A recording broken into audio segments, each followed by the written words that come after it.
നമ്മുടെ വീട്ടില് കിണറിലോട്ട് റിങ് ഇറക്കൂലേ, ആ ഒരു പരിപാടിയാണ് നടക്കാൻ പോണത്. മോർണിംഗ് ടു ഈവനിങ് വരെയുള്ള കംപ്ലീറ്റ് കാര്യങ്ങളും ഇതിൽ നമ്മൾ ഇൻക്ലൂഡ് ചെയ്തിട്ടുണ്ട്. ഒട്ടുമിക്ക ദിവസങ്ങളിലും നമുക്കിപ്പം ബ്രേക്ക്ഫാസ്റ്റിന് പുട്ടാണ് ഗൈസ്. ആ ഒരു ദിവസം മൊത്തത്തിൽ നമുക്ക് അങ്ങോട്ട് തള്ളി മറിക്കാനുള്ള എനർജി കിട്ടണമെന്നുണ്ടെങ്കിൽ അത് കഴിച്ചേ പറ്റത്തുള്ളൂ. റിങ് ഇറക്കാൻ മൊത്തം 6-7 പണിക്കാരുണ്ട്. അപ്പോൾ ഒരിക്കലുള്ള കഞ്ഞി, ഉച്ചക്കത്തെ ചോറ്, വൈകുന്നേരത്തെ ചായ, ഇതൊക്കെ നമ്മൾ സെറ്റ് ആക്കണം.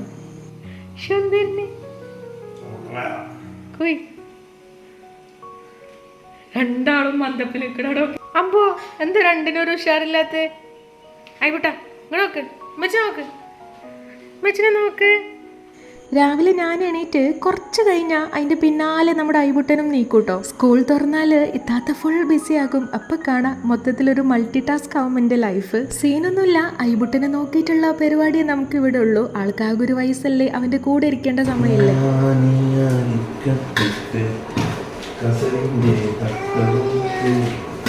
എന്താപ്പാ ഗാനം? ചായക്കും വേണ്ടിയിട്ട് വെയിറ്റ് ചെയ്തിരിക്കുകയാണ് കേട്ടോ. പുട്ടും കറിയൊക്കെ എടുത്തിട്ട് ഇങ്ങോട്ട് മുന്നിക്ക് ഇങ്ങോട്ട് വെച്ച് കൊടുക്കണം, അതാണ് അവസ്ഥ. അപ്പം അതിനുള്ള സോപ്പിംഗ് ആണ് പാട്ടുകളിലൂടെ പുറത്തോട്ട് വരുന്നത്. രാവിലെ പുട്ടുണ്ടാക്കിയപ്പോൾ തന്നെ ഞാൻ തൊട്ടപ്പുറത്തൊരു കുക്കറിൽ കഞ്ഞിയും വെച്ചേനു കേട്ടോ. അപ്പോൾ കഞ്ഞി റെഡി ആയിട്ടുണ്ട്. ഇപ്പോൾ റെഡിയാക്കുന്നത് ചോറാണ്. പിന്നെ മറ്റേ അടുപ്പത്ത് കാണുന്നത് നമ്മൾ പുട്ടിലോട്ടുള്ള മീൻകറി. അത് ഡേറ്റ് കഴിഞ്ഞതാണ്, കഴിഞ്ഞ ദിവസം നമ്മൾ ഉണ്ടാക്കിയ മീൻകറിയാണ്. അപ്പോൾ അതാണ് നമ്മൾ മോർണിംഗിൽ എടുക്കുന്നത്. സംഭവം നല്ല ടേസ്റ്റാണ് കേട്ടോ പുട്ടിൻ്റെ കൂടെ കഴിക്കാൻ വേണ്ടിയിട്ട്.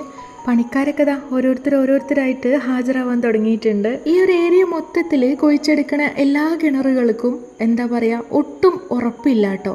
അപ്പോൾ ഇടിയാനുള്ള ചാൻസ് വളരെ വളരെ കൂടുതലാണ്. അപ്പം നമുക്ക് മൊത്തം ഒരു 20-24ഓളം റിങ്ങിൻ്റെ ആവശ്യമുണ്ട്. അപ്പോൾ ഇങ്ങനെ കുറച്ചീച്ചായിട്ടാണ് കൊടുന്ന് വെക്കുന്നത് കേട്ടോ. ബ്രേക്ക്ഫാസ്റ്റ് ഒക്കെ കഴിച്ചതിന് ശേഷം നമ്മളിതാ നേരെ സാമ്പാർ കഷ്ണങ്ങളൊക്കെ ഓൾറെഡി അരിഞ്ഞ് സെറ്റാക്കിനല്ലോ. അപ്പോൾ അതൊക്കെ കുക്കറിൽ ഇട്ട് കൊടുത്തിട്ടുണ്ട്. ആവശ്യത്തിനുള്ള ഉപ്പും വെള്ളമൊക്കെ ഒഴിച്ചിട്ട് അതങ്ങോട്ട് വേവിച്ചെടുക്കാൻ പോവാണേ.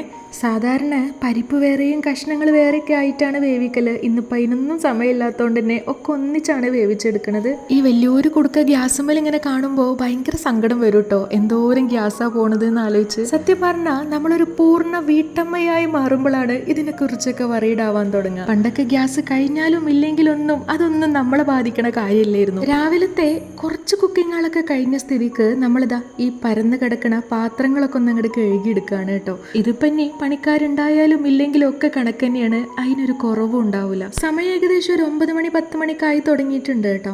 അപ്പോൾ രാവിലെ തന്നെ മാവേലി സ്റ്റോറിൽ നിന്ന് എൻ്റെ ഹസ്ബൻഡ് പോയിട്ട് കുറച്ച് സാധനങ്ങളൊക്കെ വാങ്ങിച്ചിരുന്നു. എന്തോ ഒരോളത്തില് അതൊക്കെ അതാത് സ്ഥലത്തോട്ടാക്കി വെക്കണുണ്ട്. ഞാനാണെങ്കിൽ ഒന്ന് കുറഞ്ഞ അൽഹംദുലില്ലാ എന്നുള്ള ലെവൽക്കാണ് നിൽക്കുന്നത്. അപ്പോഴേക്കതാ ചോറൊക്കെ വന്നിട്ടുണ്ടായിരുന്നു. പിന്നെ നമ്മൾ അതൊക്കെ ഒന്ന് ഊറ്റിയെടുക്കണുണ്ട്. ചോറൊക്കെ ഊറ്റിയെടുത്തതിന് ശേഷം കഞ്ഞിയും കൂടെ കുടുക്കയിലാക്കിയിട്ട് അങ്ങോട്ട് സെറ്റ് ചെയ്തെടുക്കുന്നുണ്ട്. അത് നമ്മൾ കുക്കറിലേനല്ല വേവിച്ചതിൻ്റെത്.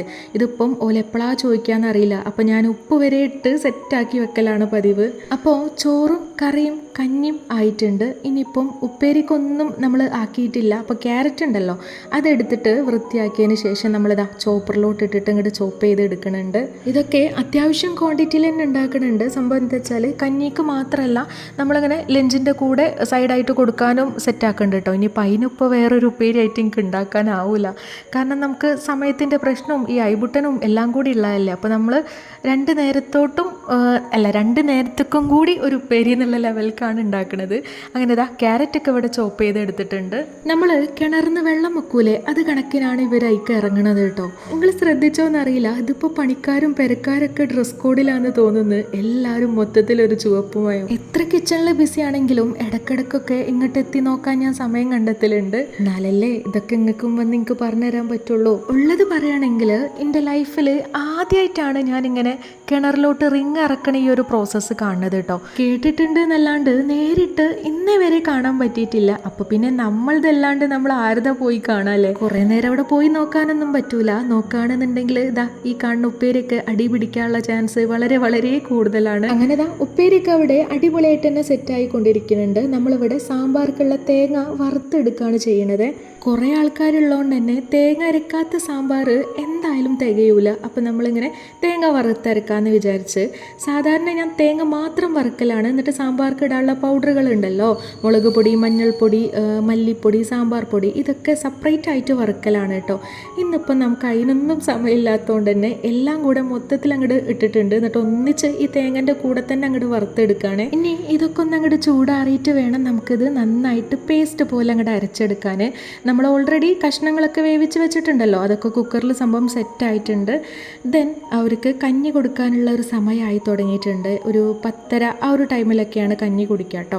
അപ്പോൾ നമ്മൾ ഓൽക്കുള്ള പാത്രങ്ങളിലോട്ട് ആക്കിയിട്ട് മാറ്റുകയാണ്. ഓല സമയമാകുമ്പോൾ ഓലോട് തന്നെ പറയാൻ പറഞ്ഞേക്കാണ് എൻ്റെ ഹസ്ബൻഡ്. സോ ഞാൻ അതുകൊണ്ടാണ് ഉപ്പൊക്കെ ഇട്ടിട്ട് ഇങ്ങോട്ട് കഞ്ഞി സെറ്റാക്കി വെക്കണത്. ഓല് ചോദിച്ചാൽ അതങ്ങോട്ട് എടുത്ത് കൊടുക്കുക എന്നുള്ള നിലയ്ക്ക്. ഞാൻ കഞ്ഞി പാത്രത്തിലാക്കണ ആ ഒരു സമയം കൊണ്ട് തന്നെ ഇവിടെ എൻ്റെ ഹസ്ബൻഡ് ഉപ്പേരിയും പാത്രത്തിൽ ആക്കുന്നുണ്ട് കേട്ടോ. ഉപ്പേരി മാത്രമല്ല, നമ്മൾ എന്തെങ്കിലും അച്ചാറും അതിൻ്റെ കൂടെ കൊടുക്കും. ഇതിപ്പം നാരങ്ങയും മാങ്ങയാണുള്ളത്. ഇതിൽ രണ്ടിൽ ഏതോ ഒന്ന് കൊടുത്തിട്ടുണ്ട്, അത് ഇതിൽ ഇൻക്ലൂഡ് ചെയ്തിട്ടില്ല എന്ന് തോന്നുന്നു. പിന്നെ അവർക്ക് ആവശ്യത്തിന് ഒഴിച്ചെടുക്കാനുള്ള ആ ഒരു കഞ്ഞിയും കൂടെ നമ്മൾ വേറെ പാത്രത്തേക്ക് ആക്കി മാറ്റുന്നുണ്ട്. അയ്യോ,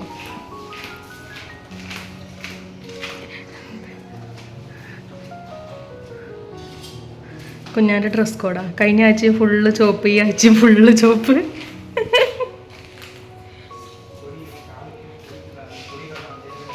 LDF അയ്യോ, ഇങ്ങോട്ട് നോക്ക്. അവന് മൂടില്ല, നോക്കാൻ മൂടില്ല. ഡാ, ലഞ്ചിന് സാമ്പാർ, ക്യാരറ്റ് തോരൻ, ഫിഷ് ഫ്രൈ, ഇതാണ് മെനു. കുറച്ച് മാന്തൾ ഇവിടെ ഇരിപ്പുണ്ട്. അത് ഏകദേശം ഒരു 10-15 എണ്ണൊക്കെ ഉള്ളൂ. അതെന്തായാലും ഓൽക്ക് തികയില്ല. ഇത് പോൽക്ക് മാത്രം പോരല്ലോ, നമ്മൾ വീട്ടുകാർക്കും കൂടെ വേണ്ടേ. അപ്പം എൻ്റെ ഹസ്ബൻഡ് പോയിട്ട് കുറച്ച് അയിലയും കൂടെ വാങ്ങിച്ചു കൊടുന്ന് ഇനി അതൊക്കെ അങ്ങോട്ട് നന്നാക്കി എടുക്കണം. ഇന്നിപ്പോൾ അകത്തുനിന്ന് നന്നാക്കണോണ്ട് തന്നെ പറയണ്ട, ആകെ മൊത്തം മീനിൻ്റെ സ്മെല്ലും ഈച്ചയും ഒക്കെ കൂടി ഈ കാര്യം. പുറത്തേക്ക് പോകാനേ ഒരു ഓപ്ഷനും ഇല്ല. അവരിങ്ങോട്ട് പണിക്കാരാകെ അങ്ങോട്ട് നിറഞ്ഞേക്കാണ് അവിടെ. അപ്പം നമ്മൾ അതിൻ്റെ ഇടയിൽ കൂടെ പോയിട്ട് ഇങ്ങനെ ഇരുന്ന് മീൻ നന്നാക്കുമ്പോൾ ഒരു എന്തോ പോലെയല്ലേ. അതുകൊണ്ടാണ് ഞാൻ അകത്തുനിന്ന് തന്നെ നന്നാക്കണത്. മീൻ നന്നാക്കലൊക്കെ കഴിഞ്ഞതിന് ശേഷം അതൊക്കെ അവിടെ വെള്ളം ചോരാൻ വേണ്ടിയിട്ട് ഈ ഓട്ടപാത്രത്തിലോട്ടാക്കി വെച്ചിട്ടുണ്ട്. കൈയൊക്കെ നല്ല വൃത്തിയായിട്ട് ഹാൻഡ് വാഷ് ഇട്ട് തന്നെ കേകിക്കണ്, എന്നിട്ടാണ് ഈ വെള്ളം കളിക്കണത് കേട്ടോ. ഇതിപ്പം ഓലിക്കുള്ള നാരങ്ങ വെള്ളമാണ്. ഉപ്പും പഞ്ചസാരയും കൂടെ മിക്സ് ആയിട്ടിട്ട് വേണം എന്നാണ് ഓല എന്താ പറയുക ഡിമാൻഡ്. സോ നമ്മൾ അതുപോലെ തന്നെ ആക്കി കൊടുത്തിട്ടുണ്ട്. കുറച്ചു നേരം കഴിഞ്ഞപ്പോൾ ഇപ്പച്ചയും എത്തിയിട്ടുണ്ട്. ഇപ്പം ഒരു കിണർ പണിയൊക്കെ തുടങ്ങിയതിന് ശേഷം ഇങ്ങനെ അടുപ്പിച്ച് 2-3-4 ദിവസം കൂടുമ്പോഴൊക്കെ ഉപ്പച്ചി വരും കേട്ടോ. എന്താ ഏതാന്നൊക്കെ അറിയാൻ വേണ്ടിയിട്ട്. അത് ആർക്കായാലും നമ്മുടെ ബാക്കിയുള്ളവർക്ക് അതിൻ്റേതായിട്ടുള്ള ഒരു ക്യൂരിയോസിറ്റി ഉണ്ടാവുമല്ലോ, കാര്യങ്ങൾ അറിയാൻ വേണ്ടിയിട്ട്. എനിക്കാണെങ്കിൽ ഉപ്പച്ചിനെ കാണുമ്പോൾ കിട്ടുന്ന ആ ഒരു സന്തോഷവും സമാധാനവും അത് പറഞ്ഞറിയിക്കാൻ പറ്റൂല. 17ാമത്തെ കോലിലാണ് നമുക്ക് വെള്ളം കിട്ടിയത് കേട്ടോ. അപ്പം അത് കഴിഞ്ഞിട്ട് പിന്നെ 2-3 കോലൊക്കെ നമ്മൾ താഴ്ത്തിയിട്ടുണ്ട്. ആ താഴ്ത്തലും അതിൻ്റെ മണ്ണെടുക്കലും ഒക്കെ കഴിഞ്ഞതിന് ശേഷമാണ് ഇത് അവിടെ റിങ് ഇറക്കൽ തുടങ്ങിയിരിക്കുന്നത്. ഗൈസ്, റിങ് ഇറക്കാൻ നമ്മുടെ ഉപ്പും മുളകത്തെ മുടിയൻ ചേട്ടനൊക്കെ ഉണ്ട് കേട്ടോ. നിഷു രാവിലെ തുടങ്ങിക്കിടുമ്പോൾ മുടിയൻ ചേട്ടൻ പണിക്കുണ്ട് എന്ന്. സംഭവം സെറ്റാണ്. അതുപോലെ തന്നെ ഇരിക്കണുണ്ട് ആ ചെക്കനെ കാണാൻ.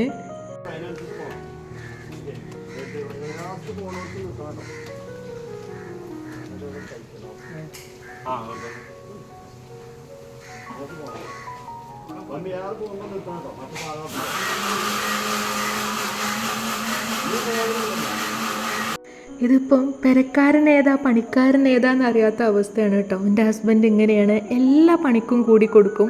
അതിപ്പം എത്ര കൂലിക്കാളെ വെച്ചിക്കണമെന്നുണ്ടെങ്കിലും ആൾ മോർണിംഗ് ടു ഈവനിങ് വരെ ഓല കൂടെ നിന്നിട്ട് എല്ലാ ഹെൽപ്പും ചെയ്തു കൊടുക്കും. ഹെൽപ്പ് ചെയ്യാത്തത് എനിക്ക് മാത്രമാണ് ഗൈസ്. അതായത് അതിന് സമയമില്ല, അങ്ങനെയുണ്ട് പറയാൻ. ഇതിപ്പം ആൾ ഫുള്ള് പുറത്തല്ലേ, അപ്പം അകത്തേക്ക് കയറിയിട്ട് എനിക്ക് എന്തെങ്കിലും ചെയ്തു തരണമെന്നുണ്ടെങ്കിൽ നേരം വേണ്ടേ. അവിടെ റെഡിയാക്കൽ ഇവിടെ റെഡിയാക്കലൊക്കെ ആയിട്ട് പുറത്ത് തന്നെ ഇഷ്ടം പോലെ പണികളാണ്. അയിലും മാന്തളൊക്കെ നല്ലോണം മസാല പുരട്ടി സെറ്റാക്കി വെച്ചിട്ടുണ്ട്. എന്നിട്ട് അത് നേരെ എടുത്തിട്ട് ഫ്രീസർക്ക് കൊണ്ടുപോയി വെച്ചു. അതാകുമ്പോൾ പെട്ടെന്ന് തന്നെ മസാലയൊക്കെ പിടിച്ചോളുമല്ലോ. നമുക്ക് കുറേ നേരം ഒന്നും പിടിക്കാൻ സമയമില്ല കേട്ടോ. ഇതാ എന്നെ കാത്ത് നിൽക്കണ പാത്രങ്ങൾ കണ്ടോ, ഇതൊക്കെ കഴുകിയെടുക്കണം ഇനി. സാമ്പാറൊക്കെ ഞാനിതവിടെ സെറ്റാക്കി വെച്ചിട്ടുണ്ട്. ലാസ്റ്റ് ആൻഡ് ഫൈനൽ അതിലേക്ക് നമ്മൾ കടുകും ഉലുവയും കറിവേപ്പിലൊക്കെ ഒന്ന് പൊട്ടിച്ചിടണമല്ലോ. ഇതിപ്പോൾ വറ്റൽമുളകില്ല, ഉണ്ടെങ്കിൽ അതും കൂടെ ഇട്ടാൽ സംഭവം സെറ്റ് ചെയ്യുന്നു. അങ്ങനെ അതും കായും എല്ലാം കൂടെ ആഡ് ചെയ്തിട്ട് സാമ്പാർ അവിടെ സെറ്റാക്കി വെച്ചിട്ടുണ്ട്. ഇനിയിപ്പം മീൻ ഞാൻ പറഞ്ഞല്ലോ ഒരുപാട് സമയമില്ല, പെട്ടെന്ന് തന്നെ എടുത്ത് പൊരിക്കണം എന്നുള്ളത്. അപ്പോൾ ഞാൻ ഐബുട്ടനൊക്കെ ഒന്ന് അതിൻ്റെ ഇടയിൽ കൂടെ പോയിട്ട് ഉഷാറാക്കിയിട്ടുണ്ട് കേട്ടോ. ഓനെ കുളിപ്പിക്കലായിട്ടും ഓന് ഫുഡ് കൊടുക്കലായിട്ടും അതൊക്കെ കഴിഞ്ഞ് വന്നപ്പോഴേക്ക് മീനൊക്കെ ഏകദേശം ഒന്നിങ്ങനെ പിടിച്ച് തുടങ്ങിയിട്ടുണ്ട്. എന്നിട്ടാണ് ഇതൊക്കെ പൊരിച്ചെടുക്കണത്. CID മൂസയിലെ ബിന്ദു പണിക്കരെ പോലെ എൻ്റെ മിക്സി, എൻ്റെ ഫാൻ, എൻ്റെ TV എന്ന് പറയില്ലേ, അത് കണക്ക് എല്ലാം എനിക്ക് വീഡിയോ എടുക്കണം, എല്ലാം എനിക്ക് ഷൂട്ട് ചെയ്യണം. പക്ഷേ ഇന്ന് എൻ്റെ ഫോണിൽ ചാർജും ഇല്ല, എല്ലായിടത്തേക്ക് എത്താനുള്ള ആ ഒരു കപ്പാസിറ്റി എനിക്ക് ഇല്ലേനു. ഏകദേശം വൈകുന്നേരമായിട്ടുണ്ട്. അപ്പോൾ ഇപ്പച്ചി പോവാന്ന് പറഞ്ഞ് ഇറങ്ങിയിട്ടോ. അപ്പോൾ ഞാൻ പറഞ്ഞ് പോകാനായിട്ടില്ല, ഞാൻ പഴംപൊരി ഉണ്ടാക്കുന്നുണ്ട്, അതൊക്കെ കഴിച്ചിട്ട് പോവാന്നുള്ളത്. അപ്പോഴും ഇപ്പം എന്നോട് പറഞ്ഞ് മോളെ മഴ വരുന്നുണ്ട്, അതിൻ്റെ മുന്നേ ഞാൻ പോട്ടെ എന്നുള്ളത്. പോകാൻ പറ്റൂല, മഴയൊന്നും വരില്ല, ഞങ്ങൾ സാവധാനം ഇതൊക്കെ കുടിച്ചിട്ടും കഴിച്ചിട്ടും പോയാൽ മതി എന്ന് പറഞ്ഞ്. പക്ഷേ സംഭവം ഞാൻ മൂഞ്ചി പോയി ഗൈസ്. വൈകുന്നേരമായപ്പോൾ നല്ലോണം മഴ പെയ്തിട്ട് ഇപ്പച്ചിക്ക് പോകാൻ പറ്റിയില്ല. പിന്നെ മഗ്‌രിബാവാൻ നേരത്താണ് ഇപ്പോൾ പോയത്. ഉച്ചയ്ക്ക് ഫുഡ് കഴിച്ചപ്പോഴേനോ ഈ ഒരു പഴംപൊരി പ്ലാൻ എനിക്ക് മനസ്സിൽ വന്നത് കേട്ടോ. അപ്പോൾ പെട്ടെന്ന് തന്നെ എടുത്ത് തട്ടിക്കൂട്ടിയ മാവാണ്. ഗോതമ്പ് പൊടിയും അരിപ്പൊടിയും മിക്സ് ചെയ്തിട്ടാണ് നല്ല എന്താ പറയുക കറുമുറാന്നിരിക്കണ പഴംപൊരി ആയിരുന്നേ. മൈദപ്പൊടി ഇല്ലാത്തതുകൊണ്ട് തന്നെ അതിൻ്റെ ആ ഒരു കുറവ് എന്തായാലും പഴംപൊരിക്ക് കാണും. എന്നാലും ഈ നല്ല മഴയത്ത് നല്ല ചൂട് ചായയും നല്ല ചൂട് കറുമുറാന്നിരിക്കണ പഴംപൊരിയും കൂട്ടി കഴിക്കുമ്പോൾ കിട്ടുന്ന ഒരു വൈബുണ്ട്, അത് വേറെ ലെവലാണ്. ഇനിയിപ്പോൾ അതൊക്കെ പറഞ്ഞിട്ട് അങ്ങോട്ട് സമാധാനിക്കാം. എന്തായാലും പഴംപൊരി കുഴപ്പമൊന്നുമില്ല, സംഭവം സെറ്റ് തന്നെയായിരുന്നു. ആദ്യം ഞാൻ നല്ല വലുപ്പത്തിലേനു ഉണ്ടാക്കേണ്ടത് കേട്ടോ. പക്ഷെ അപ്പോൾ അത് റെഡി ആയില്ല, ഈ ചട്ടിയിൽ കൊള്ളണില്ല, അതുകൊണ്ടാണ് പിന്നെ ചെറുതാക്കിയത്. പിന്നോൽക്കുള്ള ചായയൊക്കെ കൊടുത്ത് അതിഗംഭീരമായ മഴയ്ക്ക് ശേഷം പണിക്കാരും പോയി, എൻ്റെ ഉപ്പച്ചിയും പോയി. മുറ്റത്തിൻ്റെ അവസ്ഥയൊക്കെ പറയാതിരിക്കണ നല്ലത്. ആകെ മൊത്തം ചെളി വിളിയായിരുന്നേ. ഈ മണ്ണൊക്കെ കൊണ്ടുപോയിട്ടൊക്കെ വേണം. മോർണിംഗ് ടു ഈവനിങ് വരെയുള്ള നമ്മുടെ കംപ്ലീറ്റ് വിശേഷങ്ങൾ നിങ്ങൾക്ക് ഇഷ്ടമായിട്ടുണ്ടെങ്കിൽ മറക്കാണ്ട് കമൻറ്റ് ചെയ്യുക കേട്ടോ. വ്ളോഗ് അല്ലാണ്ട് നമ്മുടെ അടുത്തുനിന്ന് വേറെ എന്തെങ്കിലും കോണ്ടന്റ് നിങ്ങൾ പ്രതീക്ഷിക്കുന്നുണ്ടെങ്കിൽ അതും മറക്കാണ്ട് കമൻറ്റ് ചെയ്യണേ. ലൈക്കും ഹൈപ്പും ചെയ്യുക. അപ്പോൾ ഇൻഷാല്ലാ നമുക്കിനി നെക്സ്റ്റ് വീഡിയോയിൽ കാണാം.